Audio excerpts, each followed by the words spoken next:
Good morning and evening for some of you.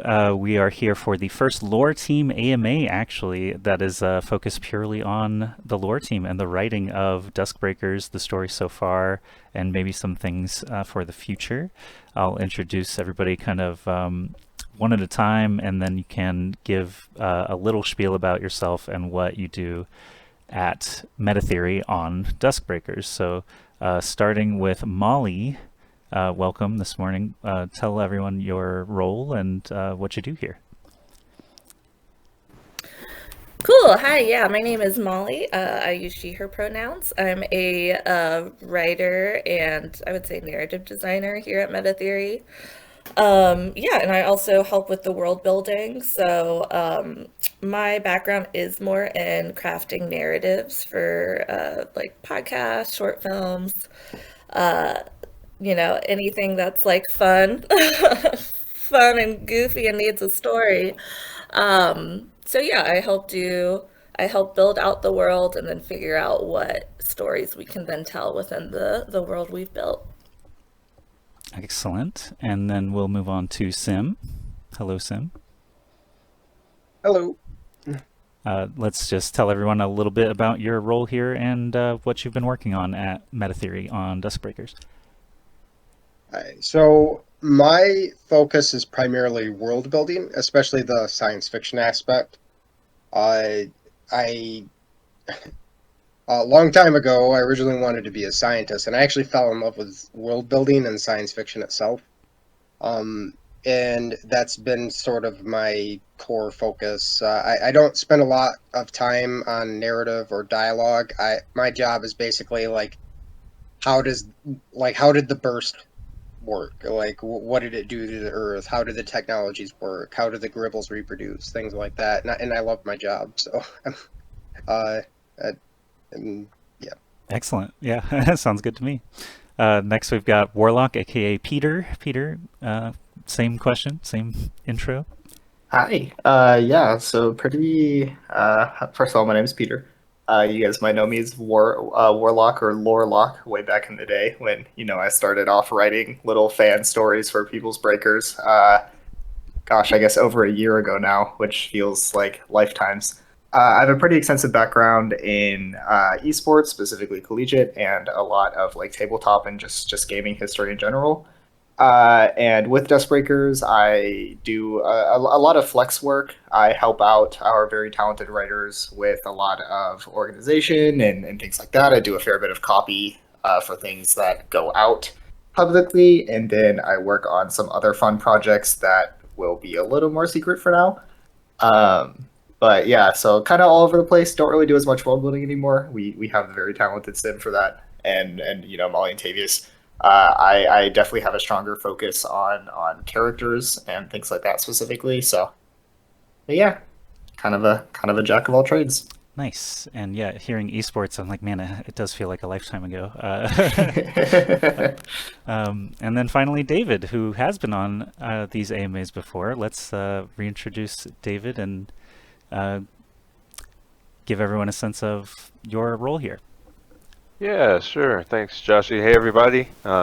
David, one of the co-founders here at MetaTheory. Currently head up all of our creative. So I touched on our concept art, 2D and 3D, touch on our world building and lore, and quite a bit of our brand design and development as well. So also a little bit of a jack of all trades. Excellent. Glad to have all of you here this morning. And I believe the team wanted to start this off with a video. If Warlock is able to screen share when he's ready, we can set it up a little bit before actually playing it. But Molly, I believe you've got some context for us. Yeah, I'll share about this as Peter's pulling it up. Cool. So yeah, I'm not sure if everyone here has gotten a chance to check out the like rough timeline of our world on our website, but we've been playing around with that and it's still flexible as we build the world out. But we wanted to kind of take our general timeline and add a little bit of character flavor to it. So, as hopefully most of y'all know, we have a place in our world called the Shadow District, which is kind of like the opposition of the corporate dust tech in Machafuko. And of course, if you have a shadow district, you gotta have a conspiracy theorist that runs their own pirate radio show in the shadow district. And for us, that is Rain Skavorsky.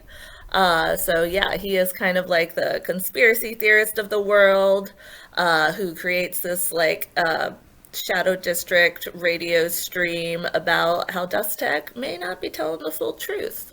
So we're gonna hear a little bit from him. Okay, everyone who is on stage, make sure you pull up the shared screen now from Warlock so you can see the video that they've created. I do want to remind everyone there's also a chat attached to the stage that's an icon in the top right on Discord. It's got a little mini chat. I dropped a link there, duskbreakers.gg/lore. There I see Warlock and Vinland is here. Good morning. So if you do have immediate questions, you can actually write them right there. I will look through the other channels as well. I know we do have some questions loaded up, but the presentation and interview style questions will come first, and then audience AMA toward the end of the hour. So, okay, again, here is Rain Skavorsky. Peter, whenever you're ready. Okay, screen sharing on stages is a little weird, so if you guys can't hear it for some reason, let me know. But we should be good. Hello, my fellow truth seekers. This is Rain Skavor. I'm here to expose the lies that Dust Tech wants us to believe. This is the story of how we ended up here, in this dystopia, in this world ruled by the corporations, and it's not what they want you to think. This whole thing started in 2025, the good old days. When we returned to the moon, we were on the brink of creating true AI, and we were on the path to reverse the effects of climate change. But as we all know, the sun had other plans. That same year, a massive burst of plasma erupted from the sun and triggered a geomagnetic storm that destroyed our electric grids, satellites, and gas lines. Every inch of the world was plunged into darkness. And then the pure chaos began. Governments struggled to maintain control, and soon warlords emerged. They controlled the food, water, and fuel, and their power grew as the world fell apart. In 2029, the fighting reached a state of equilibrium as the warlords became quasi-states, each controlling a few fortified cities. They forced their subjects to work for them in exchange for protection. These neo-feudal nations eventually overtook a few remaining pre-burst governments entirely. Energy infrastructure expanded, and corporations resurfaced. Oligarchs loyal to those warlords ran most of the corporations, creating monopolies, and by the 2070s, the oligarchs had ousted the old generals turned lords, and the corporate states were born. And just when we thought things couldn't get any worse, the Dusk arrived in 2082. The nations of Africa, the only nations fighting for a sustainable future, were distracted by the Dusk and the salvation we all hoped it would bring. From their allegiance and with the worldwide corporate oligarchs, Dust Tech was born. But let me tell you, my friends, the Dusk is not what it seems. The ruling elite want us to believe that the crew of the Dusk is dead, that ship is derelict, but how do we know that? What if it's a weapon? What if it's here to watch us like ants in an ant farm? Nobody really knows, but Dust Tech thinks it do.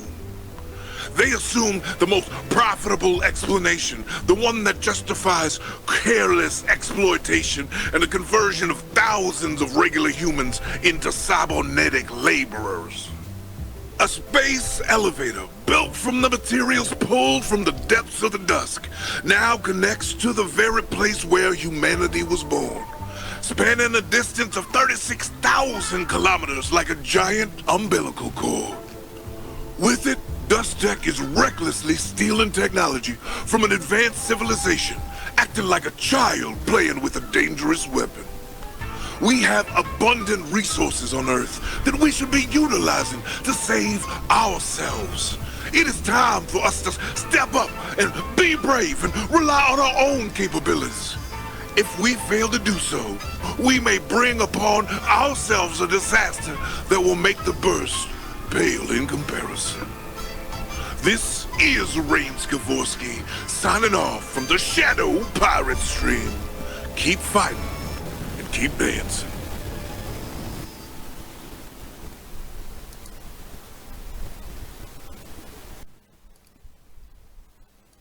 Well, that was interesting. Very nice presentation. Cool. Yeah. Shout out to Tavius for who is actually one of our co-writers who will be at the AMAs at 9 o'clock tonight for doing the voice for Rain Skavorsky. But yeah, so as you know, we want to create a world where there's a lot of different like perspectives, and everyone kind of has every character has their theory about why the dusk arrived and what its true purposes are. So this is kind of an example of like one of those viewpoints. Awesome. So yeah, now that we've got a bit of an audience here, some of the topics that have come up a few times are things related to, well, politics, I guess, but first, let's go back a little further to the burst itself. You know, the general understanding is that our world is ruined in some way.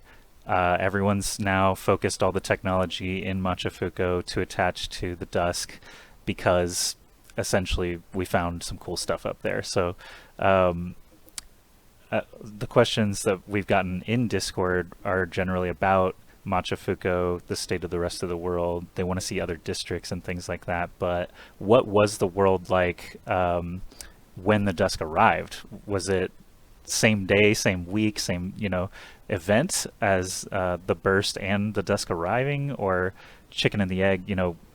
Savior status. What I guess I'll direct this at Molly. Clear up the timeline a little bit for us and what happened.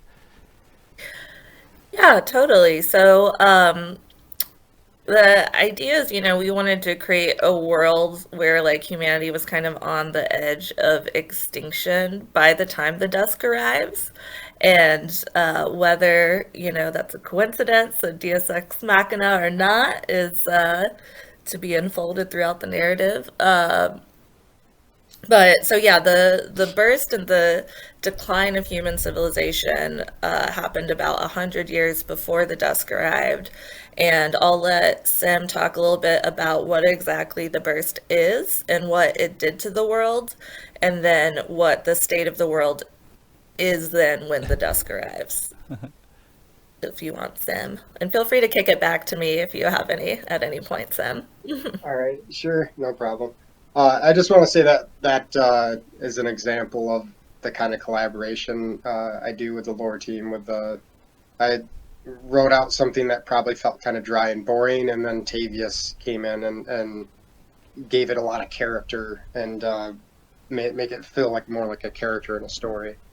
And when I was, while working through this, I'm trying to imagine how we got into the situation in detail. And of course, starting with the burst, what is it? Like, what, was it a solar flare? So I did some research on that and started digging into something called a coronal mass ejection. And a coronal mass ejection is where a big bubble of plasma basically burps out from the sun and crosses interplanetary distances at incredible speeds. And if it hits the Earth, what it actually does is compresses the magnetic field of the Earth.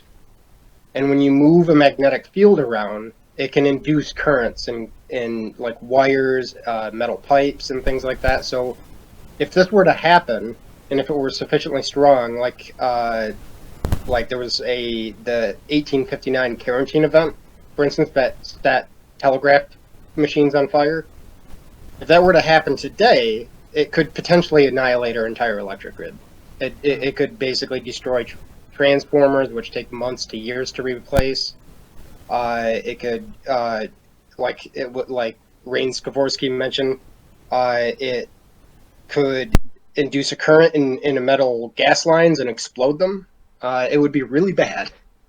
And so the thinking here is things aren't looking too great in a lot of ways if you just pay attention to the news, but there is some good news in there. Like we were on a path to a really bad path in terms of climate, but the decline of solar panels, or the decline in price of solar panels, has made it competitive with fossil fuels. So wind power, fossil fuels.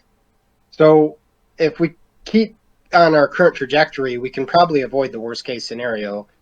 And there's other things too in terms of technological innovation that could result in a brighter future. And the idea here is this coronal mass ejection, which could have happened. We nearly had one in 2012. It just missed by a matter of days or weeks. If that were to happen, it could derail everything, right? It could collapse society, and we'd be back essentially starting all over again and having to rebuild. And the idea here is, so we were on a fairly good path, not the best, and we got knocked off into a bad future trajectory.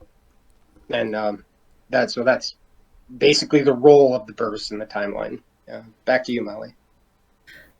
Yeah, that is the darkest timeline, and so yeah, basically the world is plunged into Mad Max era for like 100 years, with warlords and everything. Slowly, like corporate governments start popping up and taking control back from the warlords. By this point, the map of the world does look very different, with borders and countries having dissolved and reformed and made new alliances. So by the time the dusk arrives, the world is still suffering due to the climate changes and lack of resources, but there's like some semblance of government control reestablished, which then allows them to begin the space race to the dusk upon its arrival, to try to figure out what it is and get inside it, and then eventually leads to like the government leaders who are in charge, who still have resources,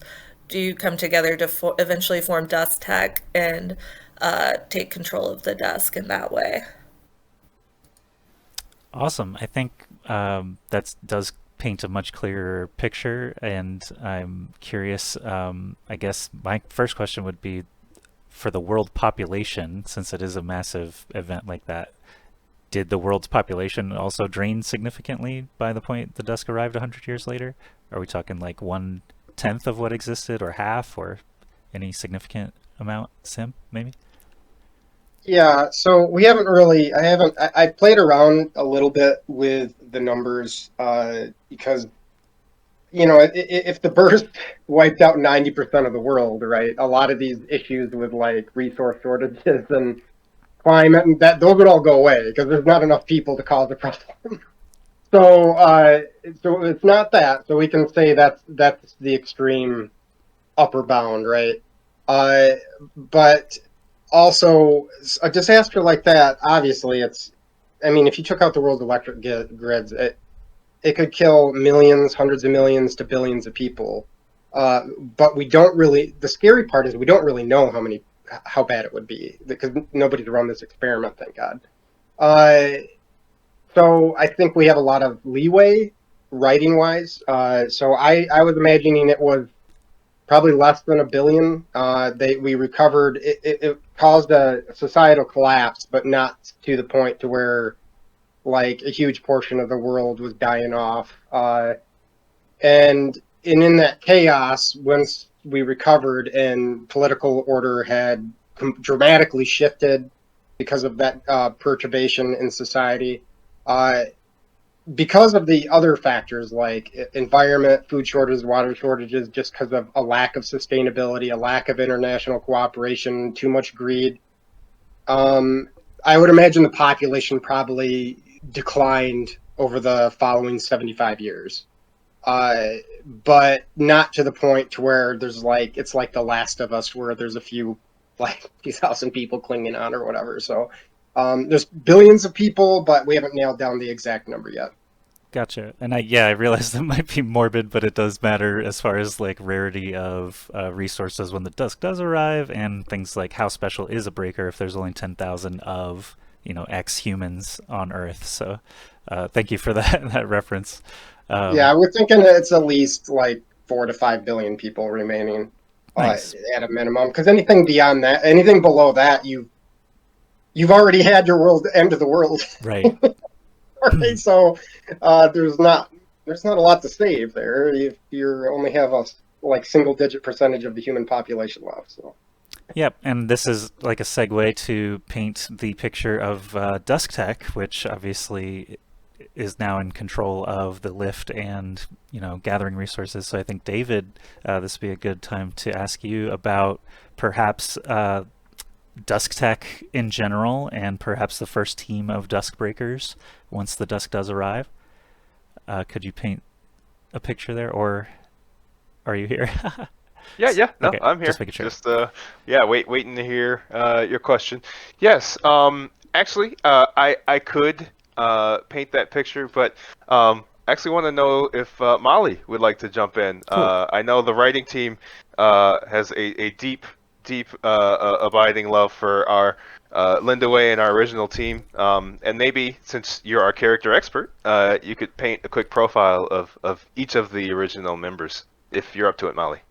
Oh, I'm always up for that. Yeah, so we're tentatively calling them our alpha team of DuskBreakers, and this is the first like squad that Linda Way forms after entering the dusk. So yeah, to set up Linda Way a bit, she is. We also want her to be from Africa, from nearby. When the dusk appeared, she realized that her like eyes glowed and felt this like connection to the dusk, and she is already a scientist and someone who has a disability. So she has an AI assistant that like helps her with her monitor her like breathing and different needs she has with her disability. And so she gets herself on a space exploration team to go explore the dusk. No one has been able to find this entry point to the dusk, and she's the one that discovers the dusk sky orb, which is essentially a doorway that once you go through it, you are changed by the ship forever. And because she did have this like assisted device with her as she went through it, that also updated her body and became like part of her body. There will be more on that later. Yeah, so once she was able to enter the ship, she then, went back to Earth, talked to the leaders who had sponsored her trip, and together they put together the Alpha team. And so she recruited her childhood best friend Makono and his husband Moyo, who Makono is kind of our tank. He's like this very gregarious teddy bear of a guy who is very protective over his people. Moyo is more of the kind of like nerdy scientist. He's a little more objective, doesn't let emotions get in the way. And then the government officials put their friend Tundle Fisher on the team. Tundle's a bit of a character who he kind of like no one really knows where he came from. But he does end up being a Dustbreaker and able to get on the ship. And then our last person we have rounding out the team is another younger woman named Bix, who is also like a combat specialist. And together they are the first team that for years are working on exploring the dusk and crafting the space elevator for the dusk. When Tundle Fisher has his very first death and regeneration experience, he sees that as a religious awakening and decides to form a cult around that. So he eventually leaves the Breaker team to become the head of the Believers of the Broken. Yeah, and then over the years, Linda Way's relationship with Dusk Tech and relationship with the Dusk evolves too. But yeah, at the core in the early days, those were just like the 5 people that were working on the ship, working to figure out how to recruit more DuskBreakers and building up the elevator. Did that answer all the questions, Joshy? Yeah, I think could I ask one of the writers to write all those names in the chat so that I don't say them incorrectly? I remember Tundle for sure. Yes, Tundle's unforgettable. Tundle Fisher, Moyo and Makono, who are, by the time we enter our story after, you know, so our story begins about 10 to 15 years after the original team had, kind of founded the DustBreakers initiative. And so by this time, Moyo and Makono are retired and own a tea and bar called M&M's. Ah. Well, it's not called M&M's. It's called Double M's, but it may have a sign similar to M&M's. And I'll finish writing. Excellent. Well, then I guess my next question leans toward discoveries on the Dusk. If the first team went up and started poking around, that means probably one of them encountered alien life for the first time, right? In our historical timeline. Is there a specific story about that we've got to tell? I'm sure there is. Yeah, I mean, they definitely discovered the Gribbles for the first time, and the main thing is they discovered that the ship was, all made out of this similar, super advanced nanite technology, later called Duskite, which can basically be programmed into anything, and that is the resource that allowed them to create the space elevator. Nice. So the space elevator, of course, the Kinshasa lift is a monumental engineering feat for humans at this point.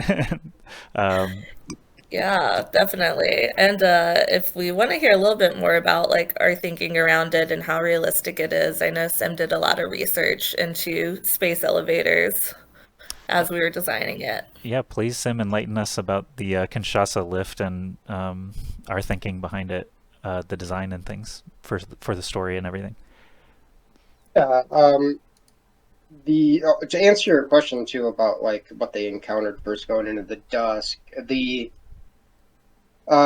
briefly, I would imagine their first reaction was bafflement, because you have this giant ship that navigated itself into a solar system, parked in geostationary orbit, and just sat there. Didn't really do anything.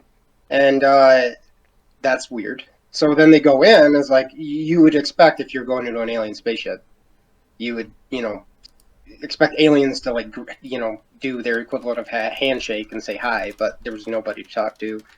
There's this like flora and fauna and strange alien technology, so it's a huge mystery. Like, why did the ship show up and then just not engage with humanity in a very easily understood way? So that kind of just led Dustech and a lot of researchers to conclude it's a derelict, it's defunct, something went wrong, and it's there to exploit. And that exploitation led to the space elevator. So now the space elevator concept, I did a lot of research on it, but it was kind of easy in a way because I didn't have to just make a bunch of stuff up. The space elevator concept is a real engineering concept that, if we're lucky, like if we have sufficient breakthroughs in like real life nanotechnology, like graphene, carbon nanotubes, diamond nanothreads, it's conceivable that something like this could be built. In fact, China and Japan are both claiming they want to have a functional space elevator by 2050. I'll believe it when I see it, and hopefully I'm still alive. But it's not impossible. This is something that could be built, and essentially what it really is you take a hyper strong cable, a tether, or a ribbon, some hyper strong material, and you drop it down to the surface of the Earth and anchor it to something. You either anchor it in the ocean, or you could anchor it on land, and centrifugal force keeps it tight, like kind of like or taut. It's like think about grabbing a ball, a weighted ball, and tying a string to it and swinging it around your head, and that centrifugal force keeps that line tight. And the elevator cars would be like the equivalent of a little ant crawling up the string as you're spinning it around your head. Imagine your head's the Earth. And what that does is it eliminates the need for rockets to get to space. The most costly, difficult thing about getting into space is launching a rocket up to sufficient velocity, orbital velocity, into low Earth orbit or beyond. And if we can eliminate that and just build a structure where you hop on an elevator car and just go into space, it could reduce the extreme cost of reaching space by orders of magnitude. And this is sort of like what SpaceX is trying to do, right? They're trying to use reusable rockets to reduce the cost of reaching space. And the space elevator is an extreme example of that, like that hopefully we can pull off someday. Nice. And obviously lots of anime have space elevators. No, I'm just kidding. There's been a lot of sci-fi examples. Yeah, go ahead. Yeah, you have it seems to be growing in popularity, which I love. It's one of my favorite sci-fi concepts because it's possible. And that you have the space elevator in Halo. If you played Halo ODST and got to watch it collapse. Fun fact: if a tether like that broke towards the top, it would wrap around the Earth. Wow. So you had the one in Foundation. I don't want to spoil that, but there's a very dramatic scene involving the space elevator in Foundation. And yeah, there's a few other examples here and there. It's actually a very old concept that I think that's over 100 years old. Goes back to a Russian physicist. Wow. So it's actually a really old idea. It's just only now is it gaining popularity because there's a real possibility that we could build this thing because of breakthroughs in nanotechnology. Cool. Well, that actually is a pretty clear historical picture now of DuskBreakers, where we're at, how DuskTech got this elevator attached, and now we're sort of at the present where I think the general understanding from the audience is there are gribbles aboard, there are minerals for us to gather. What we've seen in Twilight Shift, could anyone here just kind of refresh us on the Red Warrens and what is sort of taking place in our game that we've presented so far? Molly, I see you unmuted. Yeah, totally. Happy to. So yeah, one of the things I love about the Dusk is that we're not designing it like any human concept of a ship. At every step of our world building, we try to push like what we as humans would assume would be possible because we want to make it a truly alien environment. And so the Twilight Shift game just takes place in the first zone of the Dusk, but there are many, many more zones of the Dusk that have different landscapes and creatures and all sorts of other exogems and materials in there too. So we're really just getting into kind of like the crust of the Dusk in that first zone, which we call Zone 1. And then it's like within that zone is an area called the Red Warrens, and it's called that because there's been an explosion of vologems. We call the kind of like crystals in our games exogems. They're made out of like 4D material, and they have all sorts of powers. And the vologems are named such because they're pretty volatile, but they provide a lot of energy. And for some reason, which it does have a narrative reason, but I can't reveal it yet, this area has an excess of vologems, but is also very dangerous. People disappear in it a lot. And Zone 1 is also kind of like the main home for gribbles because the gribbles use both the adnite and vologems in their reproducing, as we know, with like the gribble eggs. So yeah, it's kind of like a rocky, cavernous sci-fi terrain filled with mostly gribbles, a few other creatures, some other like plants and alien plants and such, and then it's fairly dangerous area to traverse, but worth it for those sweet, sweet gems. Yes, of course. And of course, the gems will have more use and revealed properties and things as we continue on in the story. I think we'll switch gears a little bit now since we have kind of got the full picture. I want to ask Peter, as a writer, this is going to be a big topic change here.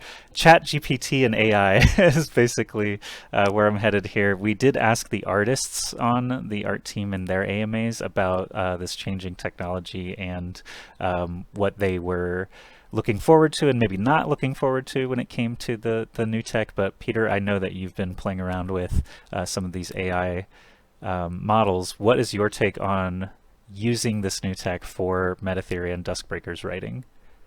Well, I think you could probably just give me and Dave the rest of this event, and we could probably talk everyone's ears off about this.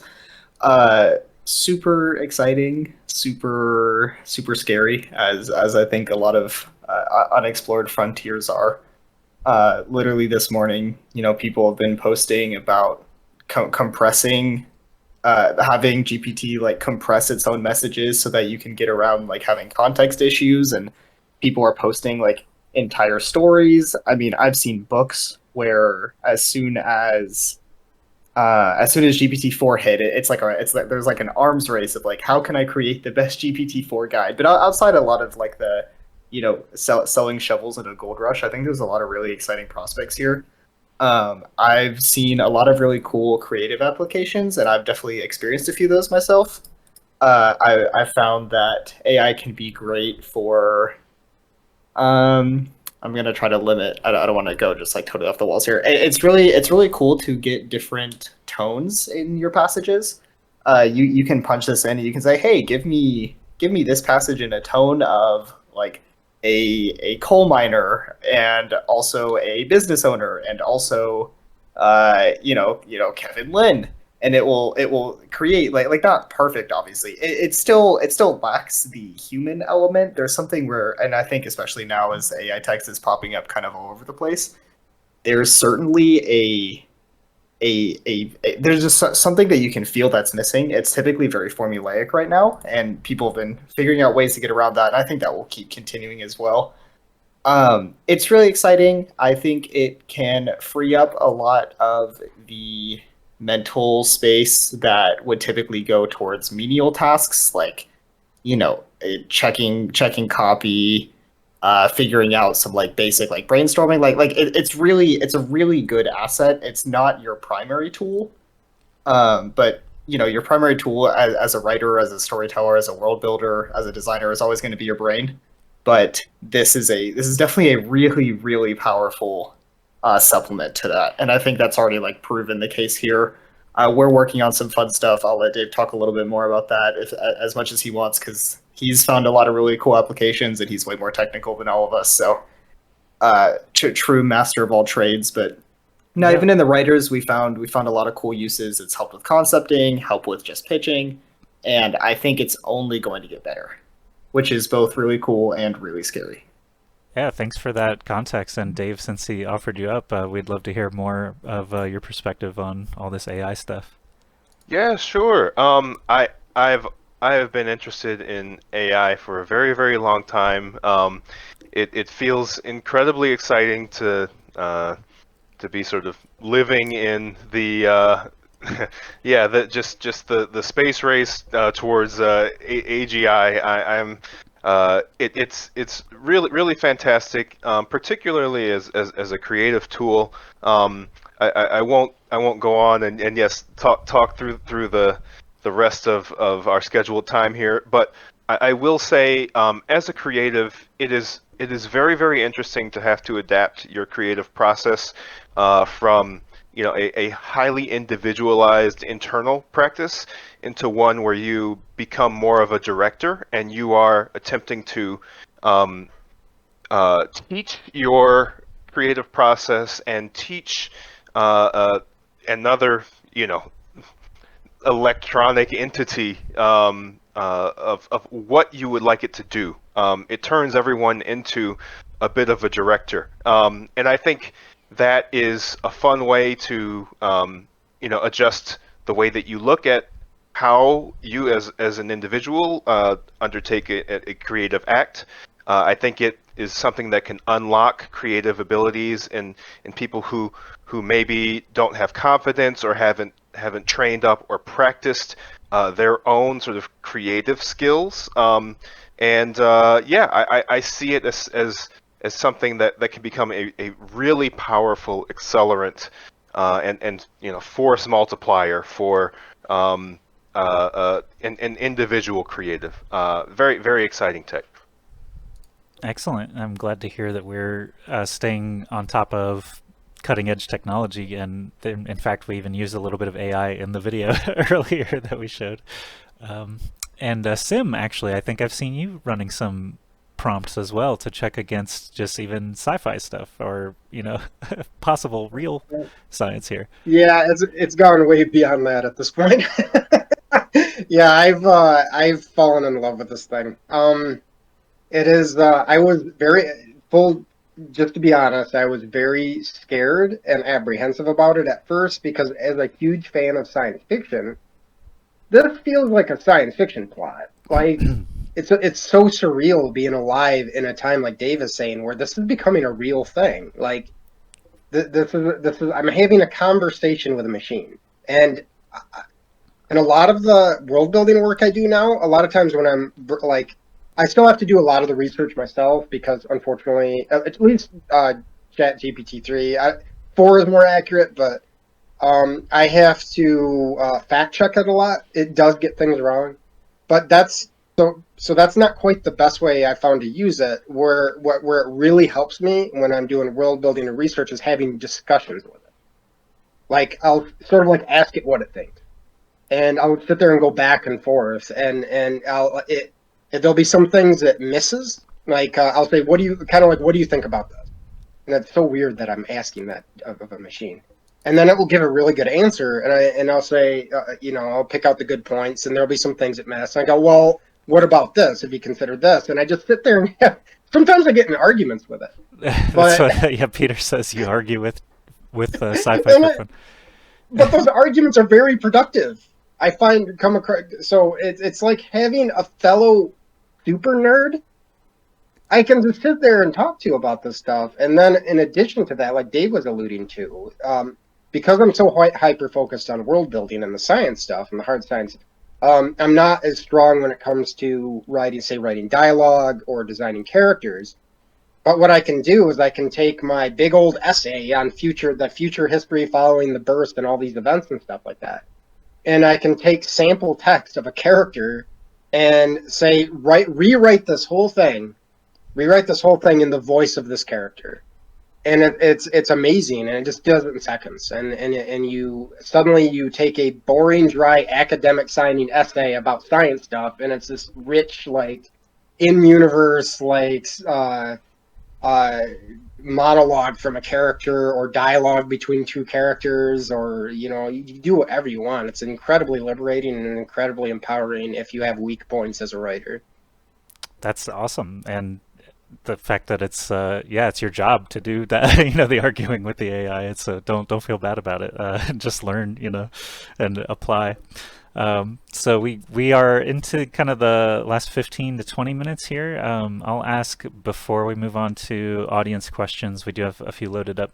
I'll ask David, was there anything you think that we should still touch on that maybe we didn't get to with that history of the Dusk, or any other details? I guess Machafuko and the districts are something we didn't quite touch on. If you want to give a little context on outside, the outside world at this point. Yeah. No. Great question. I will say that I want to caveat all of our lore discussion with a note, and that note is that game development is a surprisingly sort of fluid process.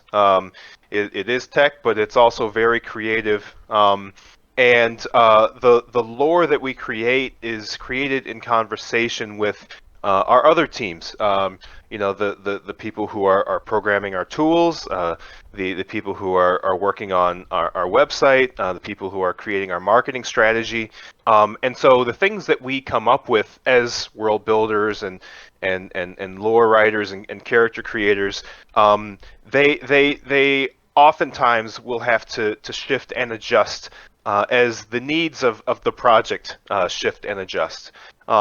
So anything that we sort of go over here, there may be some small tweaks, there may be some small adjustments as we push forward and get ever closer to a more formal game launch that we are hoping to achieve for later this year, as we've discussed in some of our other AMAs.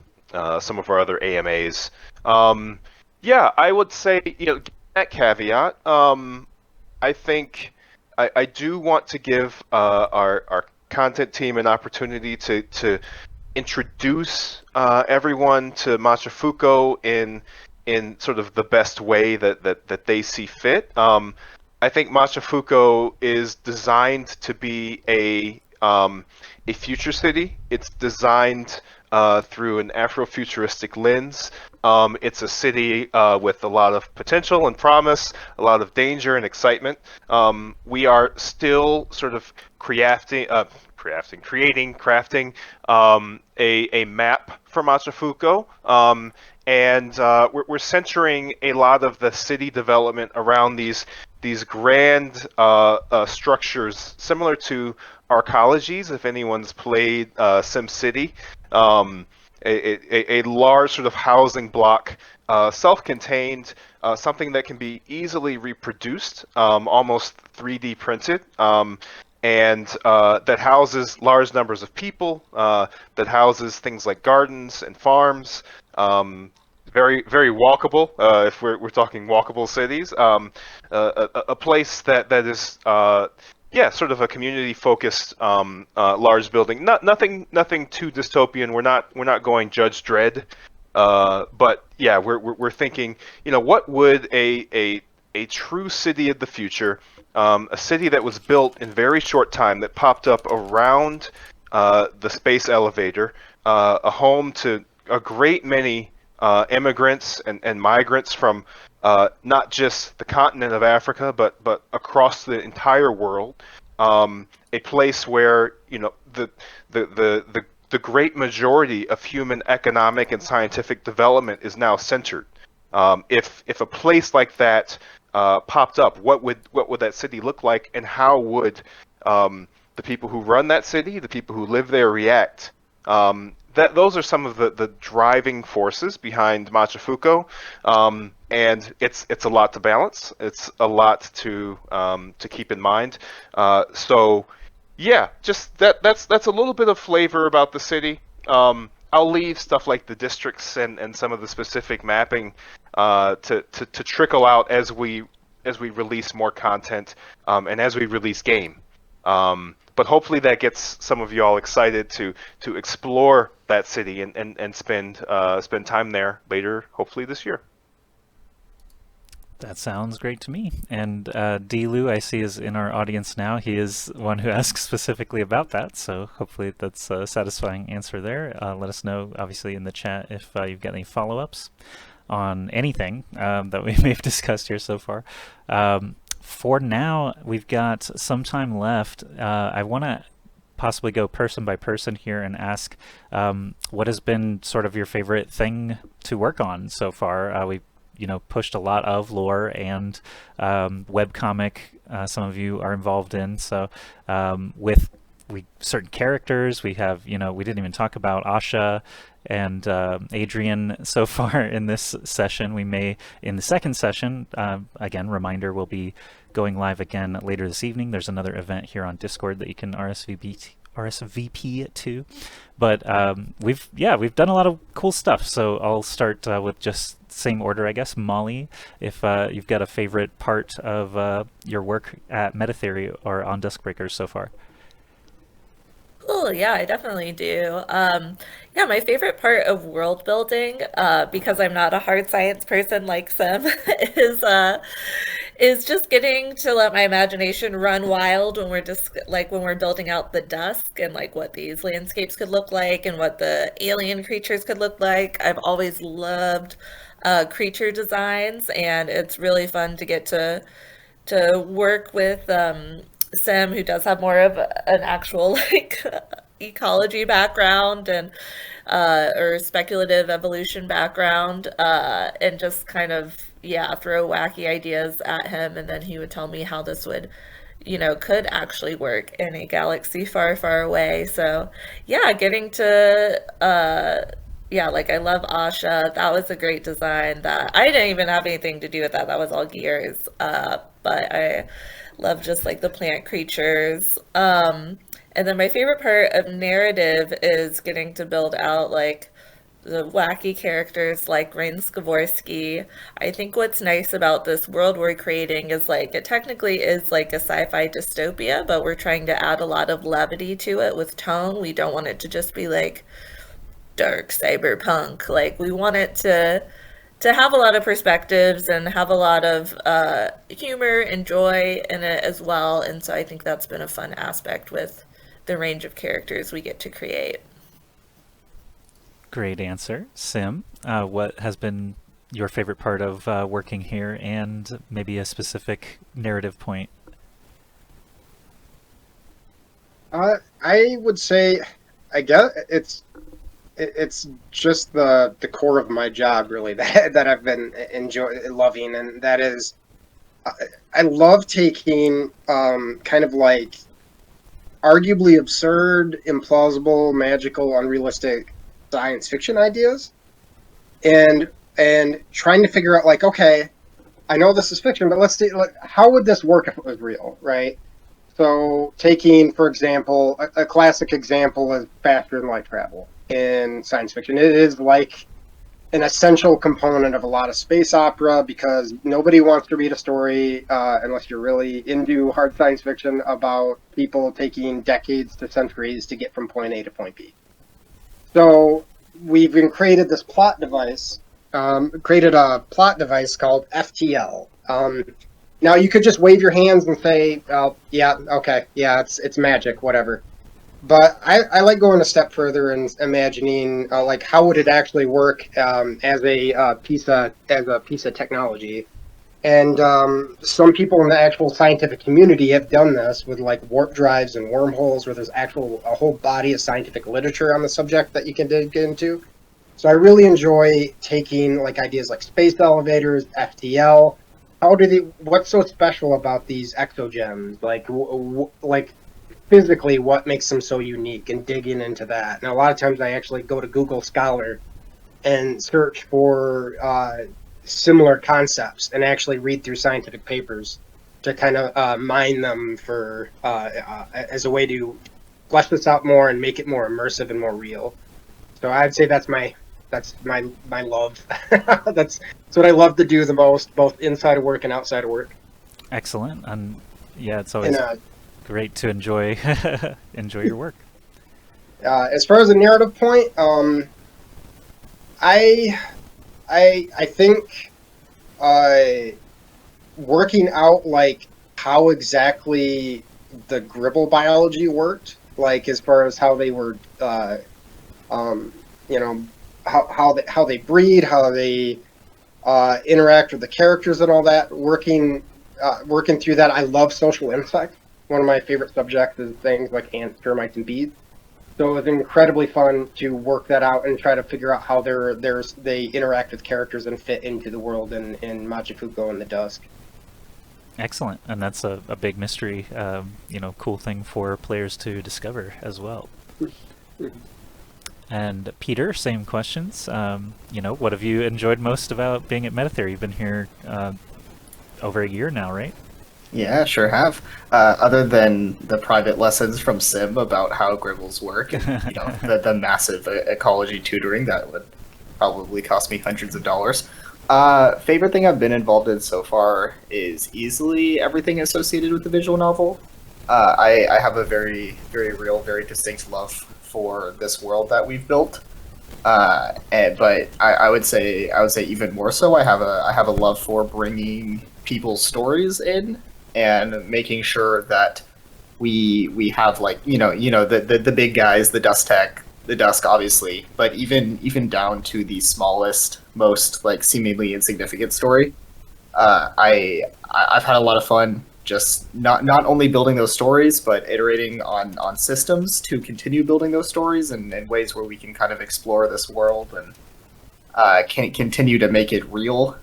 And when I say real, I mean that it is a living, breathing world. Like these people in Machifuko, I can't relate to a scary, massive spaceship or this huge mega corporation, but I can relate to like a clerk at the Machifuko General Store who's hanging out.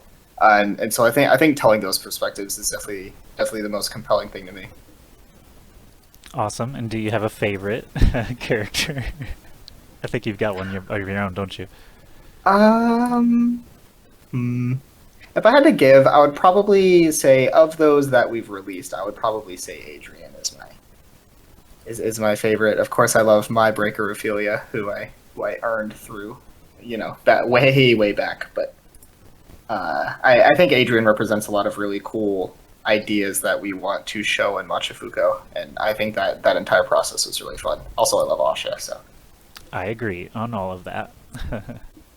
Thank you for that answer, Peter. And Dave will, I suppose, close the show with your favorite thing about working at Metatheory and DuskBreakers. Oh boy.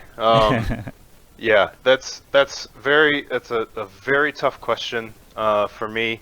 I would say I get to touch on a lot of things that I have a lot of fun with. It's not uncommon for me to be up to the single digits, just poking around with Stable Diffusion or with ChatGPT or trying to optimize some process that we have at work, and I do very much enjoy that. That's fun for me. But I think the thing that I love the most, it's definitely working with my team, particularly centered around the world building. It's such a fun collaborative process to attempt to come to consensus and to build a fantasy world with people with completely different viewpoints, with completely different lived experiences. I have a great, really diverse team of people to work with, and I feel that figuring out how to build a world that we all can occupy and that feels living to each of us means that the things that we're creating are actually robust and actually interesting, and that's incredibly satisfying to me. If I had to choose a particular narrative point or character that's my favorite, boy, I don't know. That's really hard. I think I'm kind of partial to the Corrupted. I don't know. I just find the Corrupted to be fun and interesting and funny and a little scary. And yeah, I'll leave it at that. Yeah, no wrong answers. Definitely reminding us of the Corrupted. He's still out there lurking. Who knows what's going on with the Corrupted. So thank you very much to everyone that was our guest this morning. Molly, Sim, Peter, and David. Very much appreciate all of you joining in and answering these great questions, reminding us about the burst onward, up to our Twilight Shift gameplay. So everyone should be all up to speed now. We got some great perspectives on your work behind the scenes here at Metatheory and DuskBreakers. So thank you again for your time. Everyone who attended in the Discord, I appreciate you as well. We've got another event later this evening, and I'm going to double check before I misspeak, but that is 7 p.m. Pacific start time, 7 p.m. Pacific, so about 10 more hours from here before we begin, and we'll have some of the same guests, but please do attend if you're able, and if you've got any questions, you can leave them in AMA chat. I did record this whole thing as well, so YouTube, DuskBreakers on YouTube is the easiest thing to search. You'll find our lovely channel and see all of our past AMAs there as well, with the art team and leadership teams, all the way back a year and a half or so. So we've got a great archive on YouTube if you want to check this VOD out later as well. Thanks, team. Thanks, attendees. Everyone have a great rest of your day or night. We'll see you later for event number 2. Thanks, everybody. Bye, y'all. Thank you.